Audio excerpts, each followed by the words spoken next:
When I got up this morning and I asked the Lord what he wanted me to talk about, he gave me an answer.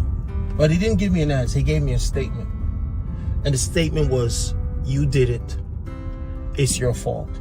And so I started to ask the Lord, what is the context that you want me to talk about this through?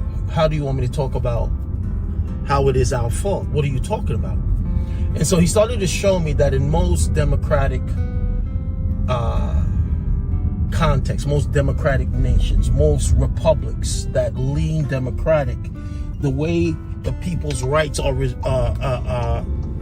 removed is they must get the people to agree. I'm like, okay, God, I get it. And so in talking about this, I wanted to look at some examples. And unless we have to go back to Barack Obama to start seeing the examples of how we abdicated our authority and our rights over bodily autonomy because of something that was promised to us.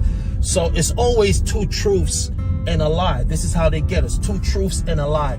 This is beneficial to us because it's going to give you security. Y'all remember the Patriot Act?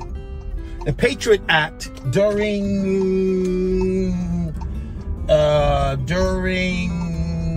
Bush the Younger administration, we were told that we needed the Patriot Act because we needed to be able to surveil in the nation. It would be for a set period of time and then it would go away. They keep reauthorizing the Patriot Act. So what we were told that it would be for our benefit has now been weaponized to use against the American citizen. We've seen this in the George Bush administration. We've seen it in the Obama administration, and we've certainly seen it in the Biden administration, that they use these apparatuses to go after people. Now, remember when Barack Obama came in with the Obamacare and said that you would be able to keep your doctor, you would be able to keep this? They knew from the rip, the architects of Obamacare knew that you wouldn't be able to keep your doctors. They knew it, but they had to sell the people a lie and claim that it was beneficial in order to grab power. How did they grab power? Now under Obamacare, you do not have, or you're not the custodial of your own medical records. It does not belong to you. It belongs to the state. I don't know if you want to say the state, but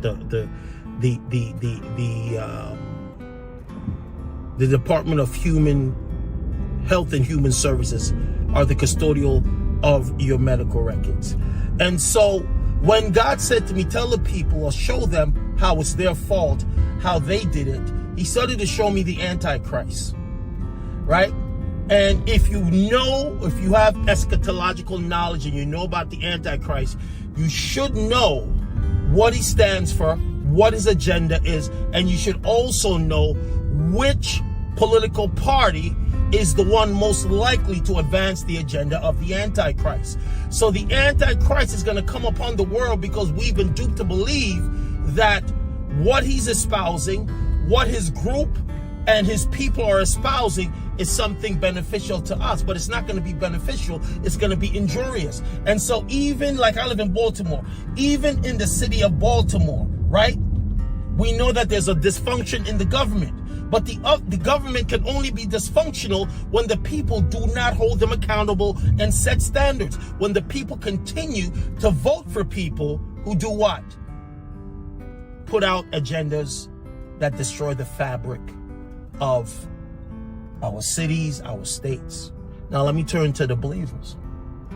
When the believer starts to align him or herself with the agenda of the Antichrist, which we are doing, you're going to see a rapid shift in the trajectory of the morality of a nation. When Barack Obama came in, he didn't do it in his first term, he did it in the second term. We knew he's a homosexual, and we know he's married to a transgender. We know Michelle is a man. Yes, I said it. Come for me, right? But we still allowed him to dictate the morality of a nation based on, remember he said America is no longer a Christian nation. I can't say I disagree or agree, but the statement coming from our political leaders shifts something in the atmosphere and gives a certain principality the authority and the power to operate openly. So when we agree with these agendas, right, we are saying, I want to live under this tyranny, this spiritual tyranny. And so when God says it's our fault because we don't choose God's ways. We don't vote for his agenda. We don't believe his word. We find all kind of reasons to elevate skin color, melanin, gender over God. God don't care if you're male or female. If you are anti-God, then that is the standard that we should be looking at. Right? This is a side note. This is a bonus. Go buy some XRP, some XLM, buy some Bitcoin. Because what is happening is going to be dependent on the administration. People talk about the wealth of the riches of the rich, the wealth of the wicked saved up for the righteous. The only way that the wealth is going to be released is if we have people that move the markets positively, and if you are holding what needs to be held as far as wealth generating vehicles.